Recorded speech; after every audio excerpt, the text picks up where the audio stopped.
Hey, what's going on, friends? Bad Guy Cam here with our Week 3 NPBA battle for Season 4. This week we're coming up against Coach Disrespectable and the Roaring Spheals. Very much looking forward to this battle. As you may have seen the video earlier this week, we did make some changes to the team which are effective as of this week. So we did have some new Pokemons to choose from, and I'm also excited because it's kind of like a new turning point for us. We have a newer team. We haven't started off the season very well. We are 0-2. On the flip side, the Roaring Spheals are also 0-2. So we have someone's going to come out of this with a win. Someone's going to be 1-2. Someone's going to be 0-3, and we're going to play our very best to make sure that we are the 1-2 team, not the 0-3 team. That being said, let's go ahead and start talking about the teams. I actually feel like I have a pretty decent matchup this week against Disrespectable's team. There are some very scary things I do need to be aware of, but I do think I have some good ways to handle it. So let's talk about his team really quick. So the Roaring Spheals have Mega Deontay, Scizor, Arcanine, Primarina, Guzzlord, Orbeetle, Breloom, Staraptor, Palossand, Electros, and Kanto Weezing. He actually just made a ton of changes as well. I think we were the two teams that kind of looked and said we're not doing so hot. We need to make some changes. So he actually has some newer stuff on his team as well that he hasn't brought before. I can't remember all the changes he made, but I know like the Arcanine, the Primarina, the Guzzlord, the Palossand, those are all new. He made a lot of changes to his team. So we'll see if he's kind of going the same mentality as I am or not, but I do think that the changes we made are very positive, and I think that we have a pretty good matchup against this team. Some things to note about his team: the Mega Deontay is super scary. It's his fastest mon at base 110. Other than that, he actually has a pretty slow team. A lot of Pokemon in that 60 to 70 range. He has some very bulky mons, but he's very attack centric with his team. His old team was actually even more so, but he does have some scary hitters like the Primarina is very scary, the Staraptor, the Breloom, Scizor, all very heavy hitters, and then you have things that can take the hits like the Orbeetle, the Palossand, and the Weezing. So overall, he does have a pretty well constructed team and some things that can really shut us down. So we did have to do some prep for that, obviously. So let's talk about our prep. And I am actually extremely excited for our team this week. I think we're bringing some really neat things.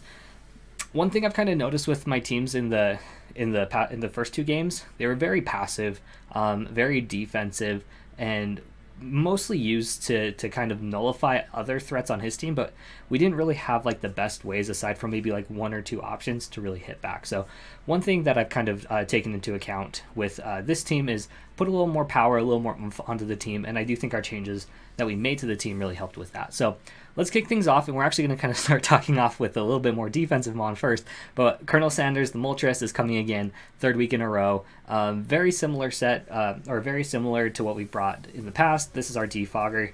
Every week, it's kind of going to be pigeonholed into that for the most part. We do have a couple other options, but Moltres does a great job at doing the defog things. But we are running a little bit different of a set this time. I mean, we obviously have the Flame Body ability, and I actually don't have that on my actual Moltres, so I need to change that right now with Still Pressure. But we are running the Flame Body, we're holding the Heavy Duty Boot, we are running a Timid Nature this week, so instead of being fully bulky, we're running enough speed to outspeed a max speed Breloom, which is that base 70, so we're outspeeding everything base 70 and higher if it does not have a Scarf. And we're running U-Turn, Roost, Defog, and Flamethrower. I really didn't see the need for any other moves aside from the Flamethrower. We're going to be faster than most other things, so we can U-turn out. And then the Flamethrower is there to hit some of the things on his team. Or it's Stab, it's going to do some good damage, and kind of makes a lot of sense from my perspective. It does enough damage to KO the Scizor if it's not like an Assault Vest set, which is really nice. And then if we look at our EV spread, we are going 248 HP, 96 defense, 68 special attack, and 96 speed. So we kind of had to move things around just to make sure that we had enough speed, and then we have enough defense there to live a... Oh shoot, what were we living? I want to say it was 2 Staraptor attacks, but I honestly don't remember. But the defense is there just to be a little bit more bulky on the defense side, and then a little bit of special attack to make sure that we get that knockout on some of these mons. So that's our Colonel Sanders for this week. Moving on, we have Hephaestus, the Mega Aggron, holding the Agronite, got the filter ability. We are going to be running a what's that nature? Relaxed? Careful? Careful. We're running a careful nature this week. With Thunderwave, Stealth Rock, Heavy Slam, and Earthquake. We are running a more specially defensive version this week. Even though he has some stuff on his team that can hit us very, very hard on the physical side, that natural bulk that he has with that base 230 defense is going to be taking a lot of the hits. This is our answer to Staraptor. Staraptor is extremely scary for my team. The Thunderwave is there to handle a Choice Scarf Staraptor. The Stealth Rocks are there to hurt the Staraptor if it is not a heavy duty boot set, and then Heavy Slam can OHKO the I believe it can OHKO. I don't have my calcs pulled up right now, but I think after a Brave or either a Brave Bird, whatever it wants to go for an attacking move, it's either going to get a little chip damage from the recoil, or it's going to lower its defenses with close combat, and we can OHKO with a Heavy Slam at that point. So that's kind of what we were going for with our Mega Aggron. This is also a really, really good answer to Mega Deontay. The special defense there is enough to live 2 Earth powers from the Mega Deontay, so we can come in, live 1, and knock it out. Or if we need to, we can switch into the prediction of an Earth power and still knock it out by taking 1 more, barring a crit, which can happen, as we saw last week. So that's what Mega Aggron's going to be doing this week. 248 in HP, 36 in attack, 28 in defense, and 196 in special defense. Next up, we have Thunderclap. The Thunder is coming for the first time after being picked up. We are running a Choice Scarf set this week. Obviously, the ability is Volt Absorb, which is pretty nice, I gotta say. Moves, we're running Volt Switch, Knockoff, Thunderbolt, and Grass Knot.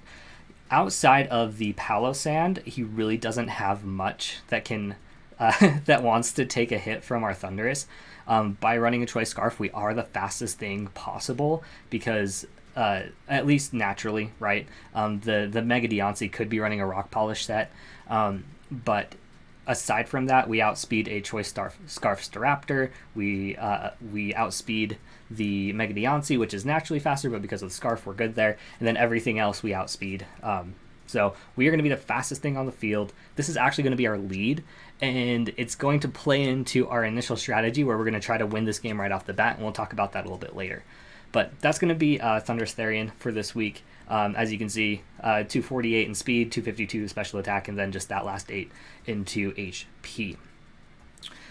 Oh yeah, just super quick last thing. Grass Knot does have a chance to OHKO a fully physically bulky Palossand. I do think Palossand is coming this week. I think he absolutely has to bring it. So that's why we are bringing the Grass Knot, because the knockoff only does about 25% to the Palossand, but it's also there to help knock some items off some other mons that may want to come in. Next up, we have Iris, the Sylveon, coming again this week. We are running a Leftovers especially defensive version. Kind of again, I think last week we saw with the Keldeo and this week with the Primarina. It's kind of our best option for that, assuming we don't get crit.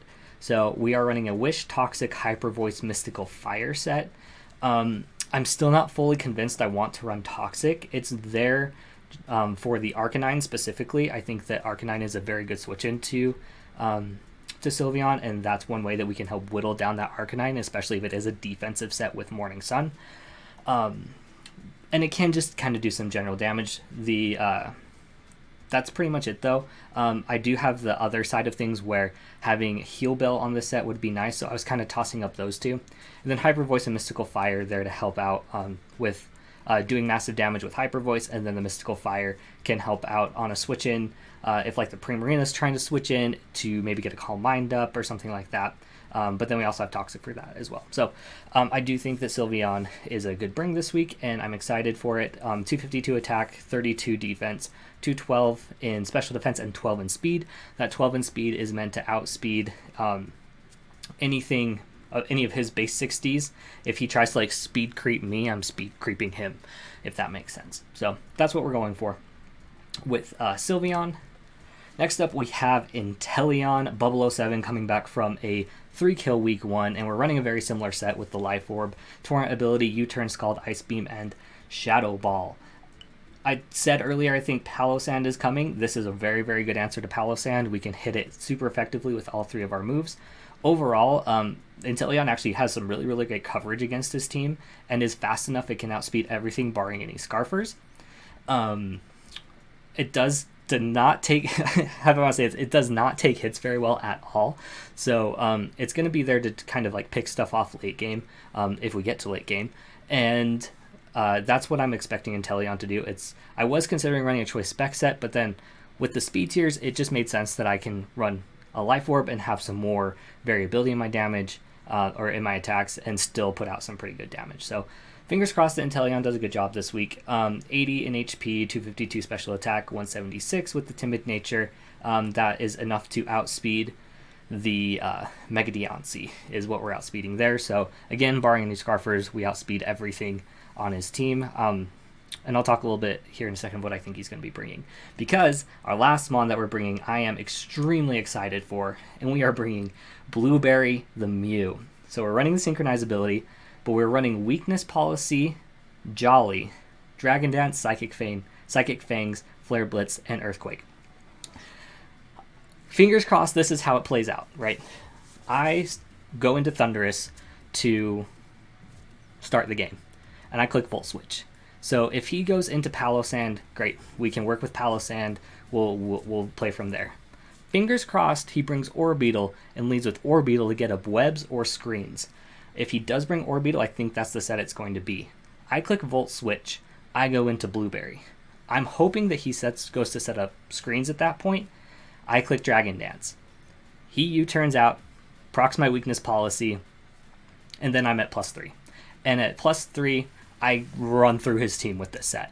The only 2 things that can stop this are the Palossand and potentially the Guzzlord.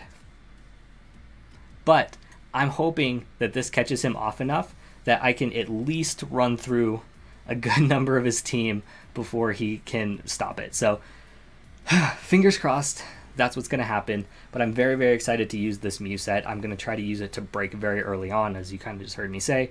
I'm really hoping that we can use this to maybe even sweep right off the bat. That's why I've been saying, like, if we make it to late game, because this Mew set really has potential to run through his team.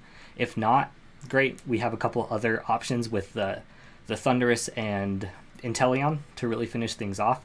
But I do really hope that this Mew set turns out how I want to, because I've been really excited to use this set. I've been thinking about it. I think it's going to be a great set to use. So that is the team that we are going to be bringing. We should be battling here any second now. So that is where I'm going to call it for now, and we will see you at the battle. All right, and here we are with the battle. Unfortunately, we do see a couple things that I didn't want to see. I didn't mention what I thought he was going to be bringing, but I did think he was going to bring the Staraptor, the Palossand, and the Primarina, the Orbeetle, the Arcanine, and the Scizor. So we don't see the Orbeetle, and we don't see the Primarina. I did think Primarina was going to come over the Deontay, so that's actually very interesting. And then we don't see the Orbeetle, and we see the, what do you call it? Guzzlord. But other than that, we got it right. Unfortunately, I don't think that our original strategy of leading with Thundurus is going to make much sense. Thinking about what he could lead with, it's very possible he could lead with the Staraptor to get some damage off. I do think it's a Scarf Staraptor. That's what makes sense. I do think that the Deontay is going to be an offensive version of a Deontay. Scizor, I could see it either way. I could see it being like a specially defensive version to handle the Sylveon, but I could also see it being like a Life Orb or a Choice Band version. This can be a very interesting lead. I think we've got to get it right. Obviously, we're going to try to get it right. I think he could either lead the Palossand or the Staraptor, which I think A good response to that would be, I mean, Thunderous actually seems like a pretty decent lead as well. Still, I got it. Good luck, have fun. Good luck, have fun. Man, okay, I was really hoping to see that Orbeetle. Unfortunately, we don't get to see our initial play plan out, but I do think that getting Blueberry in at some point to get that Dragon Dance up and proc the weakness policy is going to be super important. So, what do we lead with? Do we go... Because I think we could lead Inteleon. That seems like a pretty decent lead as well. It hits so many things on his team. I think that's what we're going to do. I think we're going to lead with Inteleon instead of Thunderous this time. And we do see the Guzzlord come out first. Interesting. I have no idea what a Guzzlord does.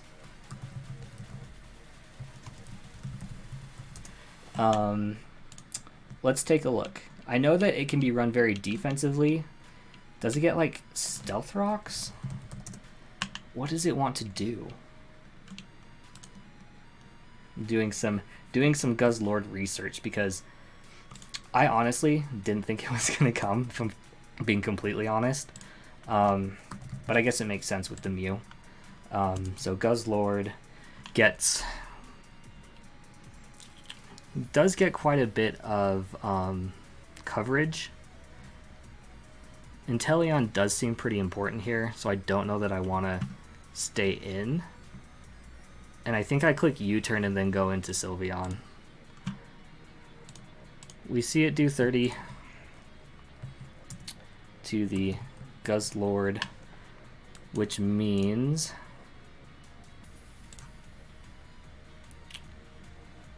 let's see, where is the Inteleon? So it seems more, yeah, this does not have any defensive investment. But we're going to go out into Sylveon. Let's see what this thing wants to do. Goes for a knockoff. That's a little unfortunate.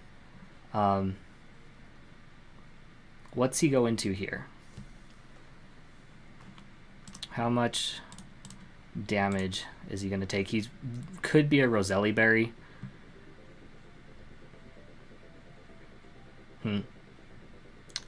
I could click Toxic here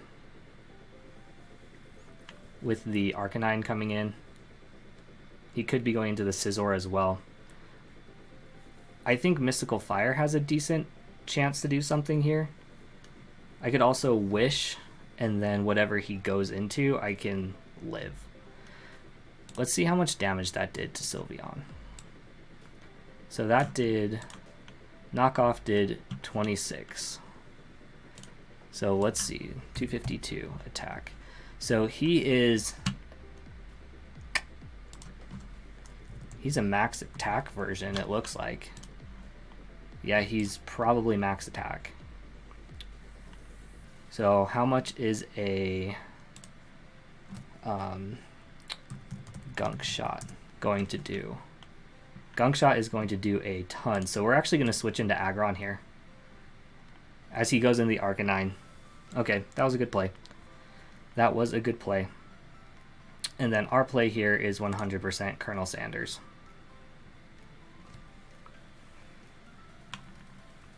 Yeah. Makes a lot of sense to me. That was a good play by him. It was a very safe play. Good play by him again. And then I do think we need to go into Sylveon here, unfortunately. He gets the Stealth Rocks up. That's okay. We are going to click...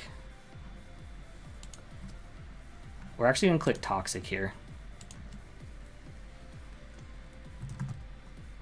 Goes for the Diamond Storm. Oh, I forgot about Magic Bounce.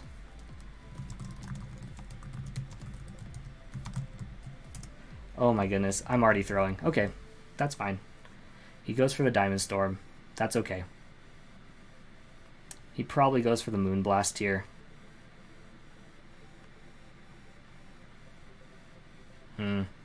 Bummer.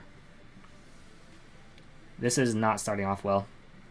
But I don't think that Sylveon really does much more for me here, so I'm going to click Hyper Voice. And then we can go into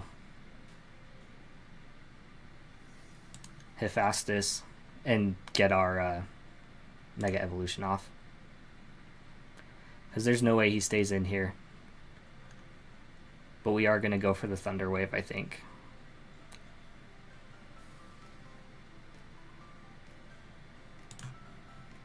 Okay, we do see him go into the Arcanine. We get our Thunder Wave off. Okay. So Arcanine versus Mega Aggron. If he is physical, we live just fine. If he is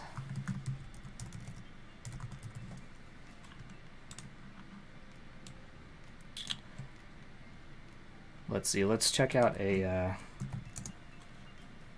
252 with like a Fire Blast. That's going to do a lot of damage. We're going to go into Colonel Sanders here. And we can get these rocks away.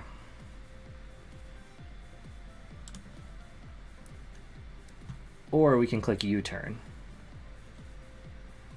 I'm going to click U-turn. And then we're going to go back into Mega Aggron. See what he wants to go for. Goes for the Shadow Ball. Does a ton of damage. Oh my goodness. That might be Specs. Wait, no.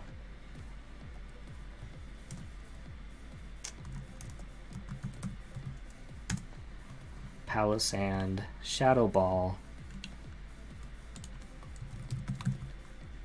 Choice Specs, Modest.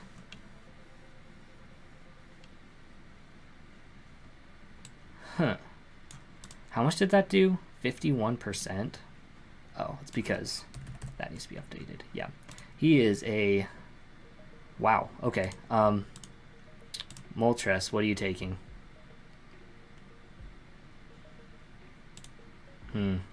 Not enough. But I do think that Moltres...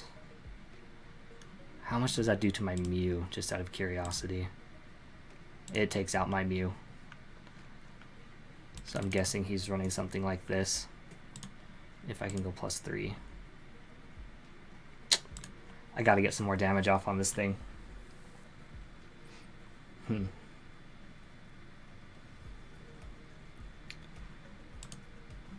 We don't want to go into Thundurus. Mega Aggron's kind of done here, not gonna lie.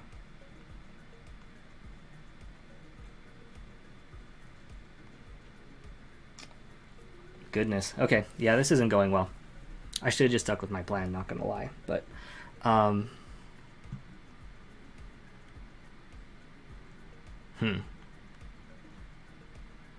what do we do here?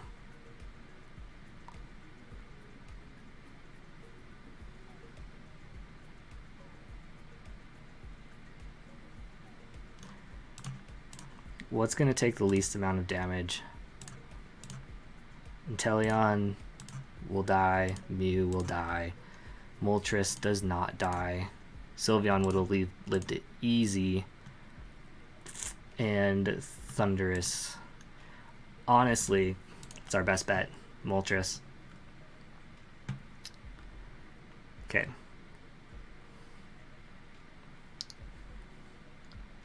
And then we click Defog. But there goes our Moltres.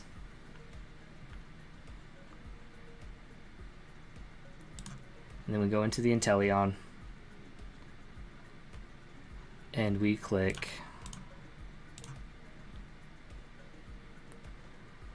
So a Scald 100% knocks it out. Yeah, we click Scald.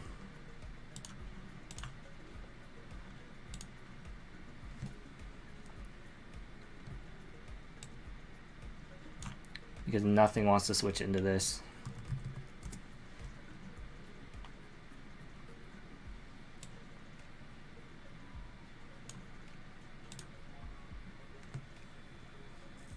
Inteleon's going to put in a lot of work.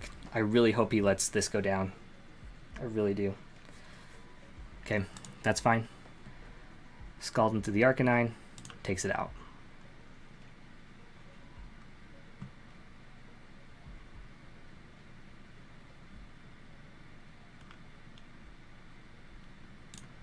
Inteleon putting in the work again. Good job, Inteleon. Good job. Okay. Okay, so we still have our scariest threats in the game, 100%. The Staraptor comes in, and this is where we let Hephaestus go down. He just goes for the U-turn. Totally fine.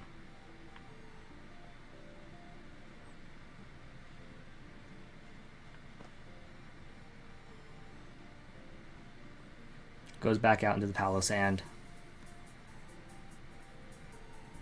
And yeah, we let this thing go down too. But I know we're going to be faster. So how much damage can I do to you? Unless he's specifically going to outspeed me, but then that makes Mew's job even easier. So there'll be at least some information to get. So if we go Palossand with a 252 and a choice, choice specs, Earthquake is going to do 26%. So what's more important, getting damage off on this or Stealth Rocks? Stealth Rocks. And he's speed invested. Good to know. Okay. We just go back out to Inteleon. And we click Scald again.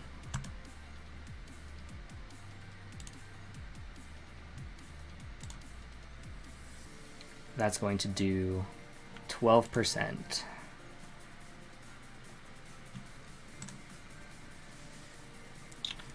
And then we're going to click U-turn. And I really do think that we just have to go into Mew here.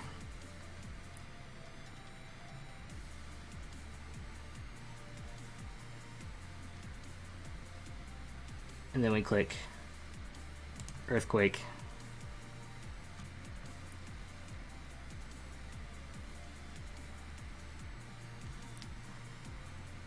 Good job, Mew. That did so much damage. I'm actually kind of surprised I lived. But what does he go into now? The Mega Deontay. Okay, that's fine. That's fine. Okay, he goes for the Moonblast. That's okay. And then we go back out into our Inteleon, and we click Scald. Oh my goodness. I've been playing so bad this season. I don't know what it is. I guess I'm just not focused. Come on, give me the burn. Give me the burn. Nope. That's okay. What does he go for? Let's see how much damage that did first. Inteleon, that did 46%. So he is very specially bulky. If he goes for a knockoff, that has a chance to knock me out. So I'm guessing that's what he's going to go for. So unfortunately, I do think I need to go into Thunderous.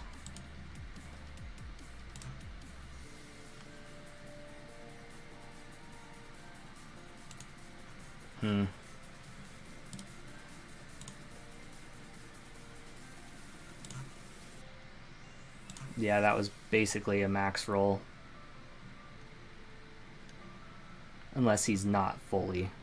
Let me check. No, he's definitely specially defensive. I'm going to click U-turn. I think. So with that Palossand in the game, I can't win with just Thunderous.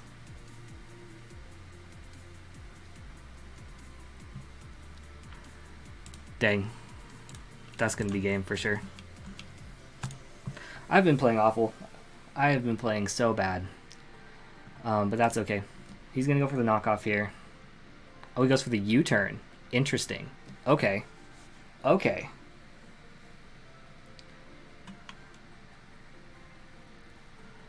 So how much... Oh, this is where I wish I would have kept... I had flash cannon on. And if I would have just kept that flash cannon on, we would have been fine.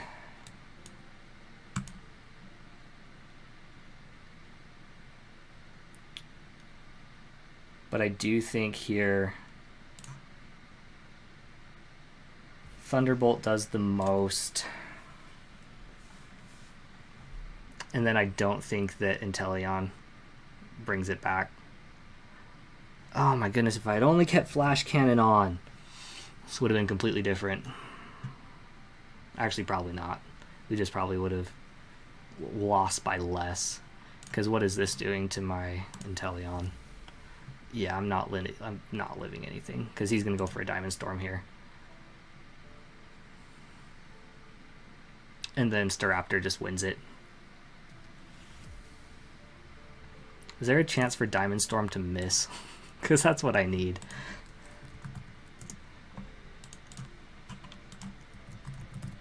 It's 95% accurate. We just click Thunderbolt. Yeah. And it gets the defense boost. But then this is game.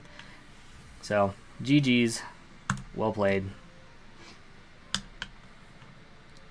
GG's. Bummer. The only way that I pull this out is if the Staraptor is not Choice Scarf, but it has to be. There's no way it's not. Yeah. And then we click Ice Beam. Oh, we're faster. Oh, okay. He wasn't Scarf. Oh my goodness.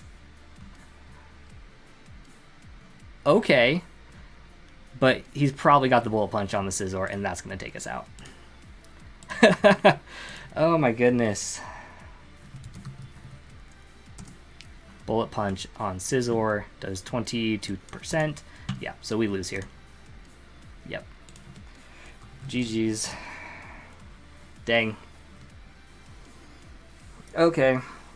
Well, I definitely did not play very well that game. I let Sylveon go down way too early. It even crossed my mind that he could bring a fully attacking, like specially attacking Specs Palossand, but I thought, no, there's no way. I actually thought he was going to bring it very defensively to handle the Mew, but it worked. Everything it did, it worked. But yeah, unfortunately, that puts us at 0-3. GG's, and we will see you for next week's battle. See you, everyone.